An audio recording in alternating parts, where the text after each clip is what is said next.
Cuacanya lagi gitu. Ya mudah-mudahan ini kawan-kawan kita ini lagi banyak yang dilebur dosa sakit. Di dalam kitab Uspur itu diceritakan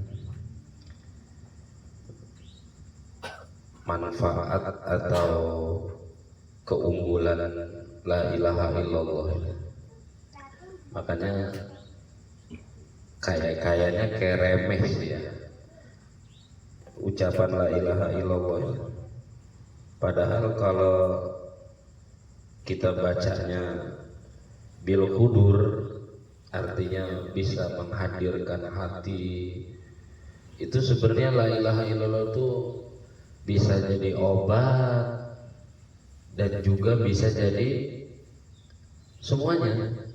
Yang punya hajat banyakin ucapin la ilaha illallah, itu gampang kabulnya.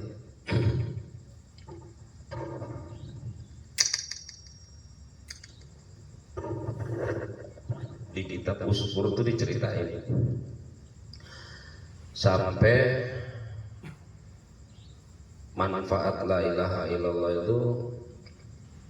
Dulu diceritain itu ada seorang raja Malikan Fasikon. Ada seorang raja cuman fasik. Fasik itu makna hobi buat dosa ya. Makanya ada fasik, ada juga kafir, ada murtad ya. Jadi kalau kita masih kategori fasik, artinya orang fasik itu orang yang banyak dosanya, senang buat dosa. Ya kita inilah. Makanya salah kalau nggak senang ngaji. Yang paling banyak ngelebur dosa itu ya ngaji. Ya. Paling banyak ngelebur dosa itu ngaji. Sampai ada istilah, ada orang yang sholat tapi ada dosa yang nggak bisa dihapus pakai sholat. Ada orang yang puasa, ada dosa yang nggak bisa dihapus dengan puasa. Tapi kalau ngaji semua dosa bisa dihapus. Yang nggak bisa dihapus pakai sholat bisa pakai ngaji. Nggak bisa dihapus dengan zakat bisa pakai ngaji. Yang nggak bisa dihapus dengan haji juga bisa dihapus dengan ngaji. Jadi luar biasa manfaatnya orang yang ngaji. Sama, ini kayak kisah, ini ada seorang raja fasik, padahal hidupnya di tengah-tengah orang muslim. Di kitab Usbur itu diceritain sampai suatu hari orang-orang muslim itu udah mulai curiga. Rakyatnya udah mulai curiga, ini kayaknya raja kita ini ada yang nggak beres. Ada yang nggak beres. Ternyata diem-diem dia ini di depan beriman, di belakang diem-diem apa? Nyembah berhala. Ya berarti kan apa kalau nyembah Allah nyembah, tapi yang lain juga nyembah, apa itu namanya? Musyrik, menyekutukan, ya musyrik. Jadi depan orang, di depan rakyatnya dia muslim, tapi di belakang dia rupanya nyembah Hubal, Mana. Ya, maka kata rakyatnya, woi, ini nggak beres ini kayaknya. Coba diselidikin, ternyata benar dia ini. Rupanya diam-diam dia ini musyrik. Ya, maka kata rakyatnya, udah kita adilin aja. Ya, kita adilin. Ditangkep lah, ya sepakat, masyarakatnya juga nangkep, kemudian diadilin, ya. Terus pemukanya itu ngomong, yang pantas buat dia ini hukumannya apa? Akhirnya dikumpulinlah kayu bakar, dikumpulin kayu bakar, ya kemudian dibuatlah apa ya, kayak kendi gede itu, dibuat kendi seukuran manusia bisa masuk, kayak gentong, terus ditutup. Jadi si raja itu dihukum dengan cara dimasukin ke dalam kendi, kemudian ditutup atasnya. Waktu minta tolong, woi saya ini raja kalian, oh nggak bisa, pokoknya ini udah mulai banyak musibah, mulai banyak yang nggak beres, ini rupanya ini kesalahannya ada di pemimpin kita ini. Ya, udah kita adilin aja. Akhirnya diadilin dengan cara tadi dimasukin ke kendi, dibuat dulu sama mereka gede, kemudian dikumpulin kayu bakar, dihidupinlah api, ditaruhlah si kendi itu di atas kayu bakar. Waktu ngejerit dia. Wah minta tolong. Kata rakyatnya, pantes hukuman yang seperti itu. Ya, udah biarin aja, yang mati-matilah di situ ya. Akhirnya dia sadar mulai. Dengan cara apa sadarnya? Pertama dia minta tolong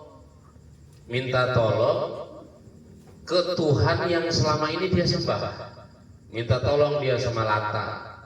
Ya Lata sa'idni, wahai Tuhan Lata, tolong saya, tolong saya.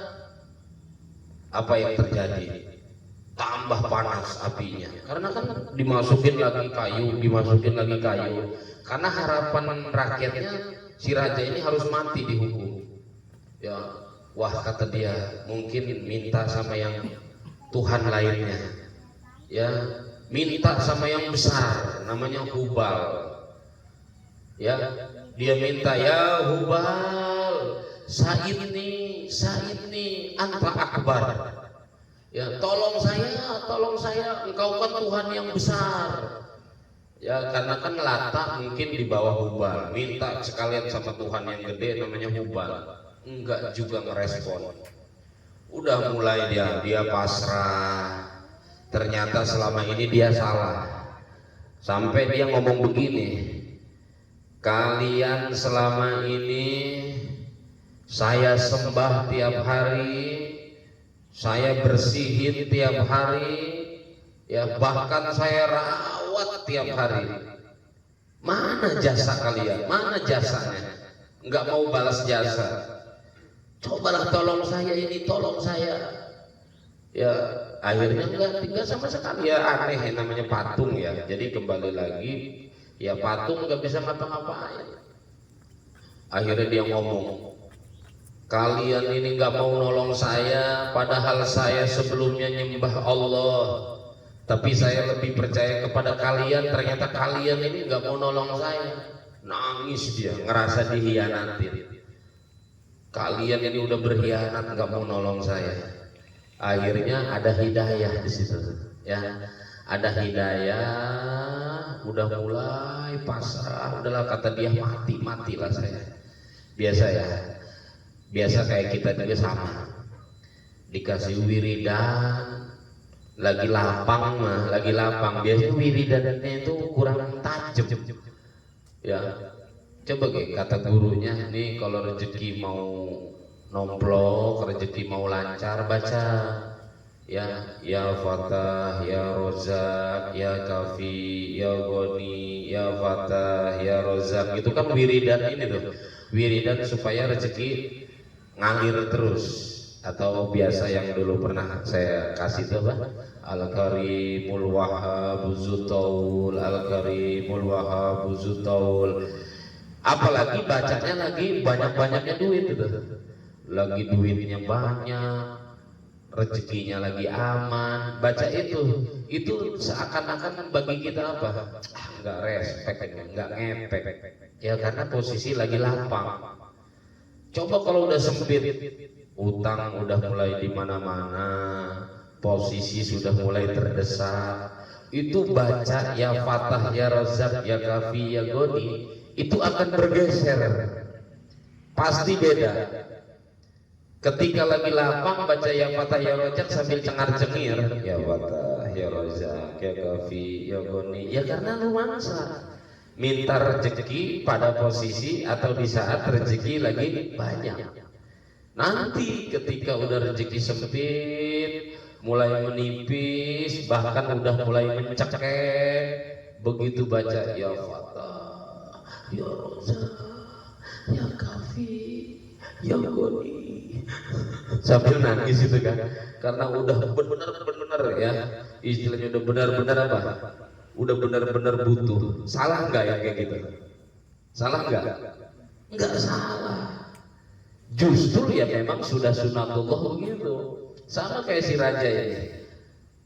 Lagi punya posisi mah dia nyembah Allah, ditinggal ngeganti nyembah Lata dan Hubal. Di saat posisi terdesak, minta pertolongan ke Lata nggak ditolongin, minta pertolongan ke Hubal juga nggak ditolong. Ujung-ujungnya ke siapa? Ke Allah.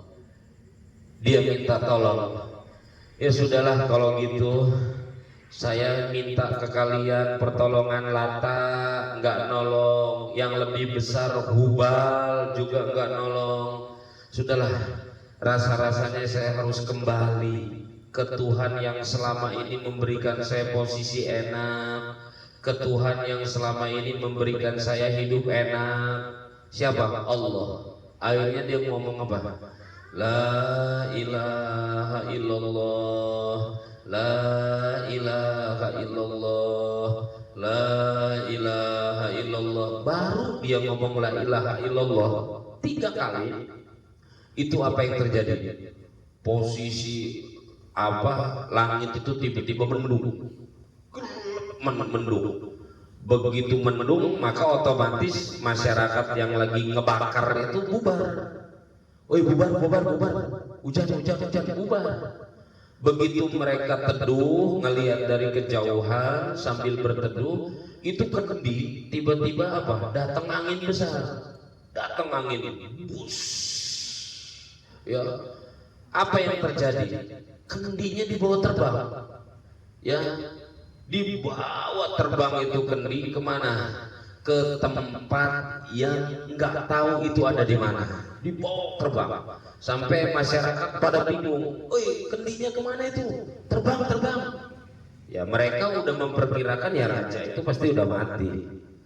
Tapi ternyata enggak. Ya, ternyata ketika dia ucapkan la ilaha illallah yang pertama, api yang tadinya panas adem. Dia ucapin lagi la ilaha illallah. Di dalam kendi itu seperti apa? Ada udara nyaman. Dibaca lagi la ilaha illallah yang ketiga, la ilaha illallah. Mulai langit mendung, angin datang, pong, dibawa kabur, dibawa pergi, akhirnya mendarat ke sebuah hutan. Yang di hutan itu dihuni orang-orang yang gak kenal Tuhan. Di hutan itu mereka menyembah yang bagi mereka itu masuk akal. Datang tiba-tiba kendi itu jatuh. Begitu datang mereka lagi nyembah pohon. Kaget. Wih, apa itu? Dikerubung langsung. Dirubungin. Kata yang paling tua atau tokohnya di situ ngomong apa? Sabar, takut ada apa-apa. Sabar, jangan diapa-apain. Biarin dulu. Ini kayaknya barang ini mencurigakan ini. Biarin dulu. Akhirnya dia suruhlah orang yang paling kuat di kampung itu. Coba kamu naik, buka. Kayaknya itu tutupnya itu bisa dibuka. Dibuka tutupnya. Ya begitu ditutup, begitu dibuka. Ya, apa yang kamu lihat? Dilihatlah ada orang di dalam kendi itu lagi ngewirit nggak berhenti. La ilaha illallah, la ilaha illallah, la ilaha. Terus kata si tokohnya itu ngomong apa? Coba tanya dari mana, mau kemana, dan siapa dia?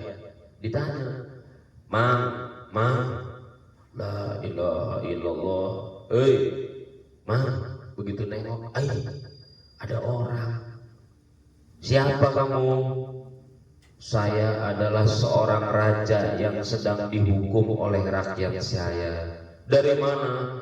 Dari daerah jauh. Kamu tahu ini ada di mana? Gak tahu, saya juga ada di mana. Saya ini udah hampir mati. Yaudah gini aja. Keluar. Begitu keluar, ayo kisotin. Coba ceritain kisah kamu kok gimana ini, kata si pemuka agama, pemuka tokoh di situ. Diceritain, saya ini dulu seorang rakyat biasa. Saya punya agama menyembah Allah. Saya beribadah menyembah Allah. Ya, kemudian saya diberikan amanah menjadi raja. Setelah saya diangkat jadi raja, muncullah perasaan saya untuk menyembah Tuhan selain Allah. Maka kata si tokoh ini gini, coba nanti. Yang kamu omongin tadi itu apa? Allah. Allah itu siapa? Allah itu siapa? Kata dia, Allah itu adalah Tuhan yang selama hidup saya sembah, Tuhan yang sempat saya hianati. Saya sembah Lata, saya sembah Hubal. Lama saya menyembah mereka. Begitu saya dapat masalah, Lata nggak bisa nolongin, Hubal nggak bisa nolongin. Yang bisa nolongin cuma Allah. Oh, Allah itu Tuhan. Iya. Oh, Dia bisa memberikan apa yang kamu mau. Justru saya ini hampir mati di dalam kendi ini, setelah saya minta tolong ke Tuhan Lata, ke Tuhan Hubal, gak ada yang nolong. Ketika saya minta tolong ke Allah, langsung turun pertolongan. Makanya saya juga nggak tahu ini ada di daerah mana. Ya udah kalau gitu, ajarin kita ini, ya ajarin supaya kenal Tuhan yang kamu sembah selama ini. Memang selama ini bapak-bapak nyembah apa? Kami menyembah yang menurut kami itu besar. Ngelihat batu gede, kami sembah. Ternyata di atas batu itu ada pohon yang lebih gede dari batu itu, kami sembah. Beralih ke pohon. Ternyata seumur-umur menyembah pohon, menyembah batu, kami nggak dapat apa-apa. Tapi karena kami nggak tahu apa yang harus kami sembah, ya sudahlah yang menurut kami bagus, yang kami sembah, yang gede-gede itulah. Akhirnya diajarin, ya udah kalau gitu, ayo saya ajarin. Tapi sebelum saya ajarin, ayo ikutin semuanya, diikutin. La ilaha illallah. Apa artinya?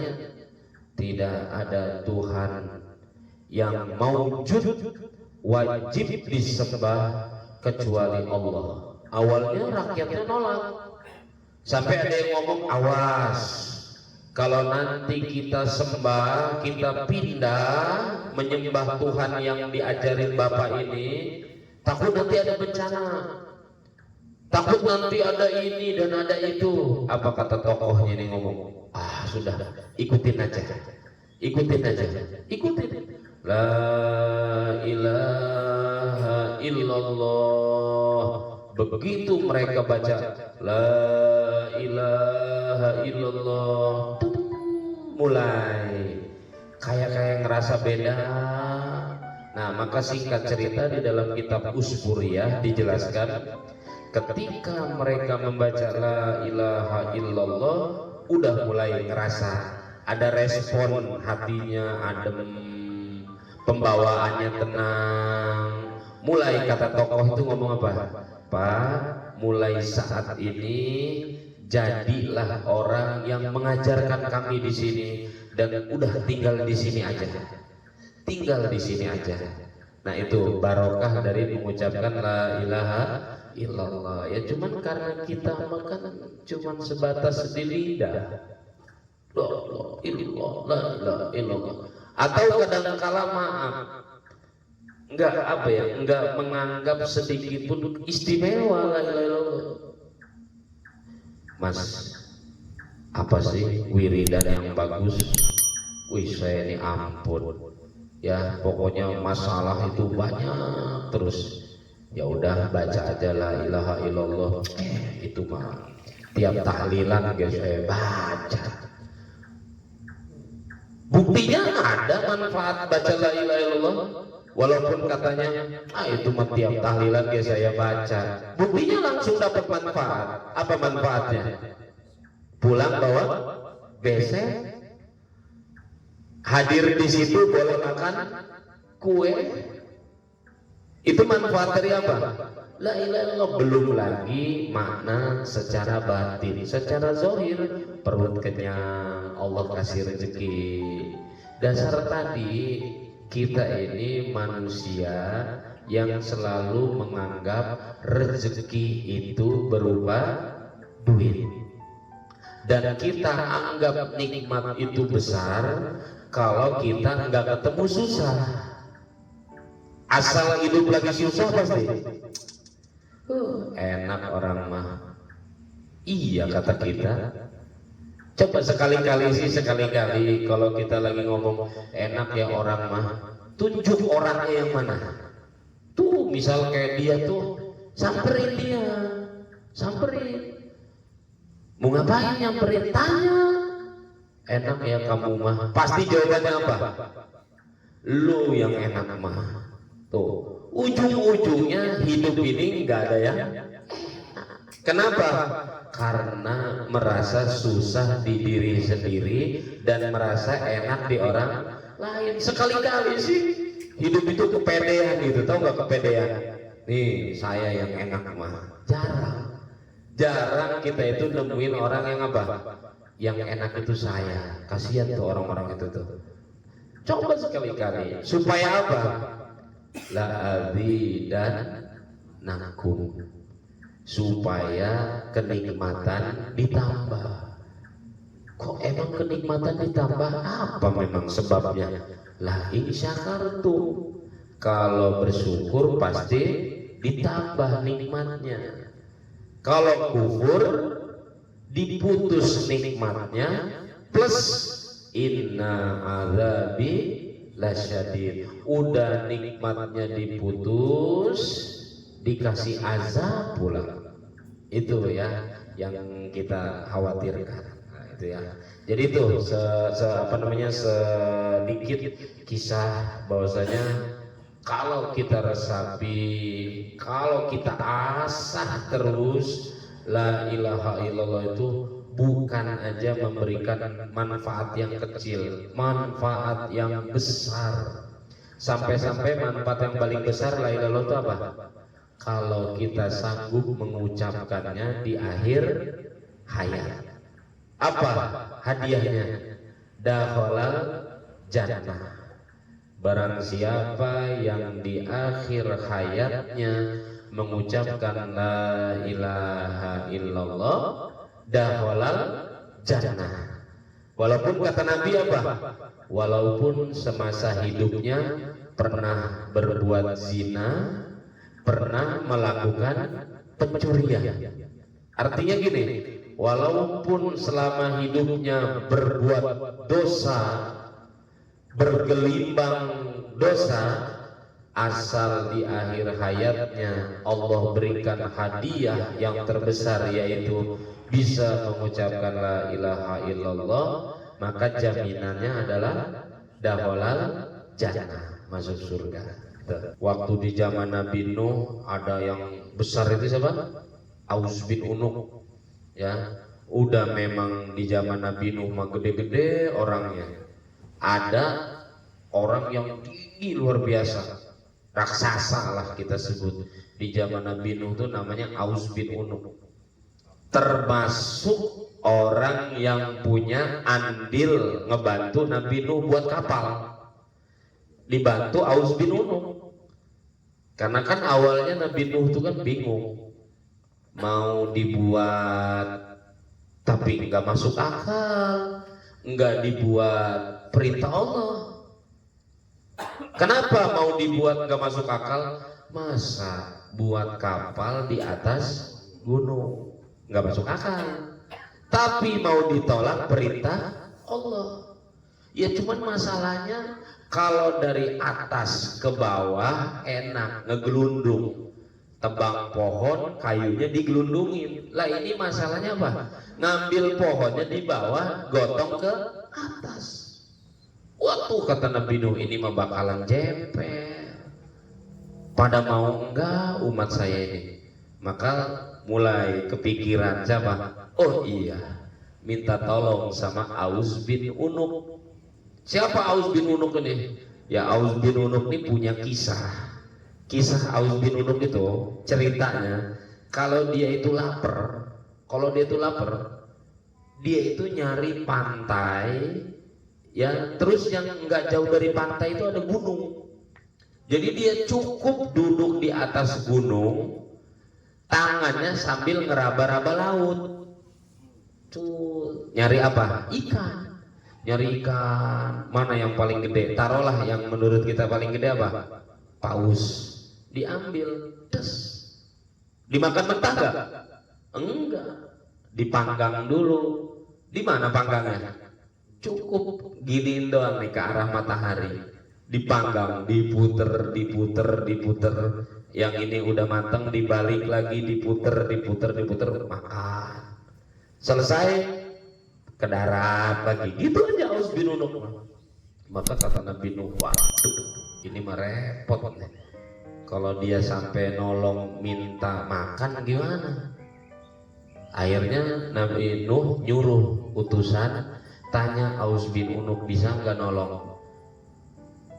Ya kanjeng Nabi Nuh, Aus bin Unuk siap nolong. Alhamdulillah siap. Tapi cuman itu yang harus kita pikirin apa? Ya harus mikirin makan dia. Ya udah tenang aja pokoknya. Bukan tenang aja. Emang kenapa?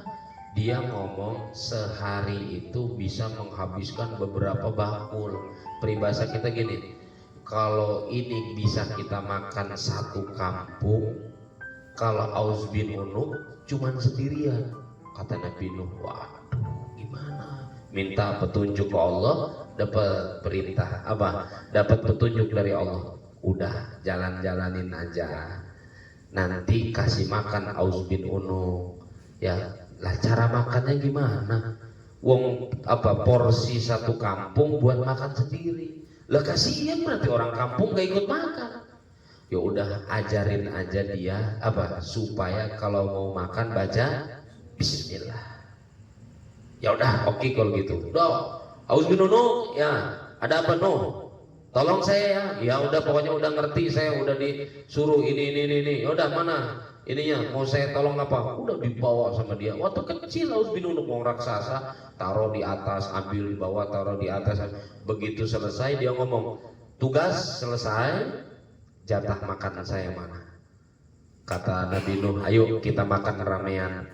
Ya, makanya memang ada berkah ya orang makan ramean gitu. Lagi orang makan ramean satu piring sendirian itu akan terasa beda ketika kalau makan ramean satu piring 3 orang. Padahal sama-sama satu piring. Kalau sendiri sepiring habis. Kalau ramean tetap habis. Sepiring kenyang, ramean kenyang juga. Bahkan yang lebih menarik lagi, udah makan kenyang nih, udah malas makan, tapi karena ramean beda, wih enaklah, memang berkah. Nah, Nabi begitu. Nah itu kan kita jarang yang begitu, ya itu jarang. Makan ramean bacakan, itu kan memang udah ada sejarahnya. Maka ketika Aus bin Unuk diajak makan ramean, cuman dia ketawa awalnya. Apa ketawanya? Cuma dikasih sepiring, diketawain, dilihat, Nuh, bercanda. Iya itu makan. Kamu ini bukan bercanda kan ini? Ya itu makan. Mulai mukanya merah. Ini ngeledek kamu ini. Wow, awalnya biasa kan, bercanda. Kamu ini ngeledek ya? Kan udah dikasih tahu porsi makanan saya kayak apa. Akhirnya kata Nuh apa? Iya, saya udah siapin. Mau berapa bakul udah disiapin.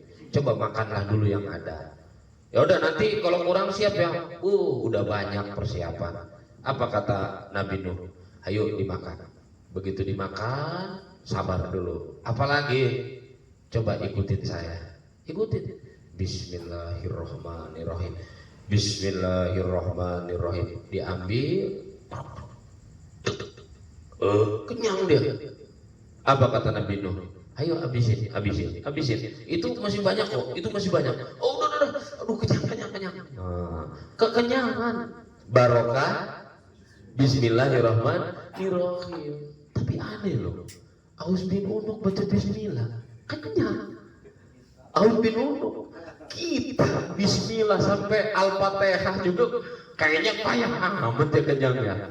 Waduh ampun. Apa ini yang membedakan antara Aus bin Unuk dengan kita ini? Ya, padahal Bismillah. Ya, kalau Eki malah sekilit ya, sekilit bukan. Enak nggak?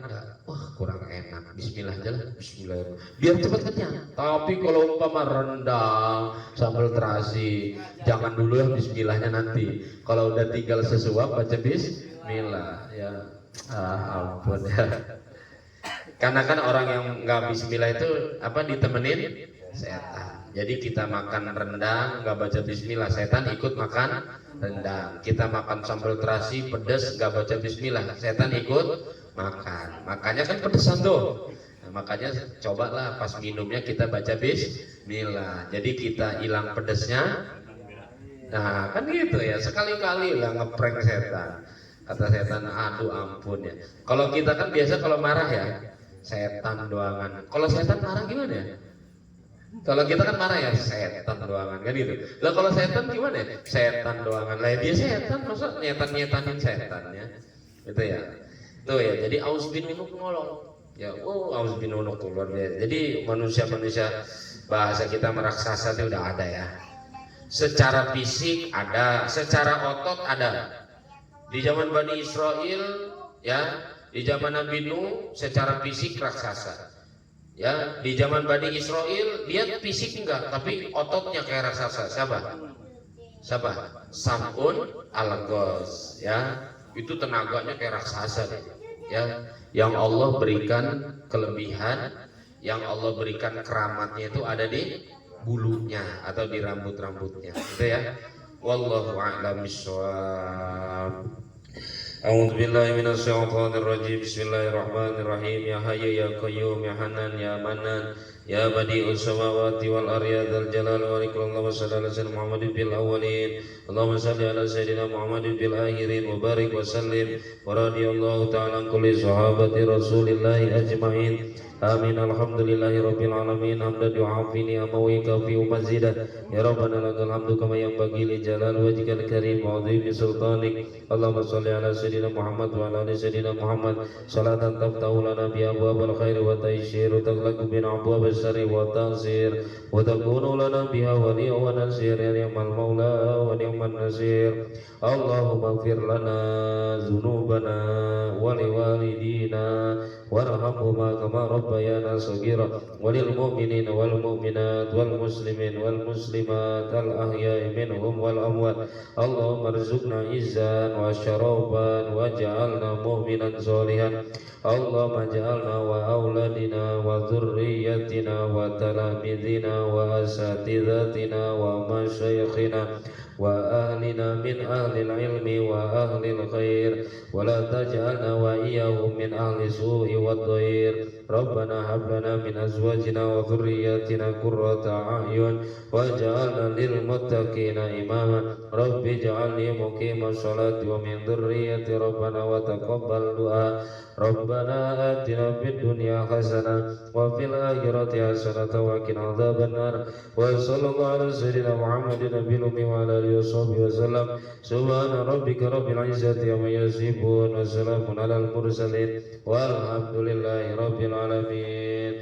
Rabbana anfa'na bima 'allamtana rabbi 'allimna alladhi yanfa'una rabbi faqina wa faqi alana wa qarabati lana bidinina ma'alil qutri unsa wa zakar rabbi wafiqna wa wafiqhum lima tartadi qawlan wa filan karama warzuqil kulla alalan daima wa illa adkiya ulama nadabil khairi wa nukwa kulla syarabana wa aslilana kulla syu'un wa akira biridha minkal uyun waqdi'an narabana kulla duyun qabla an ta'tiyana rusul manun waghfir wastur ta'akraman satar wa salatullah itasal mustafa man ilal aqidana wal wafa bi kitabin fi'lin nasisifa wa alal alil kirami syurafa wa ala sabil masabil gurar. Allahumma dinabiyudaka waj'alna mimman yusari firida wala tuwalli nawaliyan siwa walatan alna man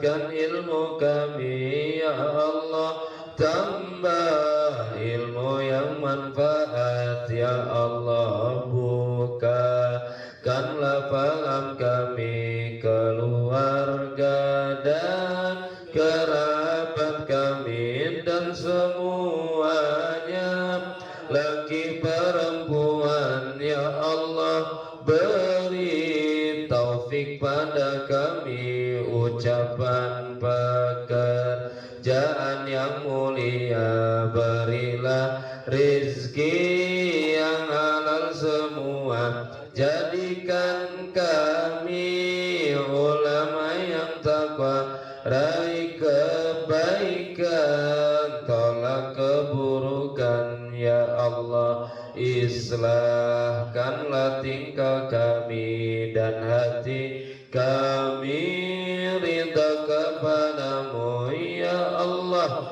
bayarilah utang kami sebelum mati datang pada kami ya Allah, ampunilah dosa kami, rahmatnya Allah untuk baginda Nabi yang nuntun umat pada kebenaran dan mengamalkan kitab Al-Quran, dan keluarganya yang mulia dan sahabatnya yang bagai lentera ya Allah, beri hidayah kami dan jadikan kami mendapat ridhamu, jangan serah kami pada selainmu, jangan jadi kami menyulayahimu. Subhanakallahumma wa bihamdika asyhadu an la ilaha illa anta astaghfiruka wa atubu ilaik. Ya, mudah-mudahan nih kawan-kawan kita ya, ini banyak yang lagi pada sakit ya. Ya mudah-mudahan ya mereka cepat sembuh ya. Ya keluarga-keluarga kita juga yang lagi sakit mudah-mudahan cepat sehat, cepat sembuh. Ya mudah-mudahan kita yang sehat selalu diberikan sehat walafiat. Amin ya rabbal alamin.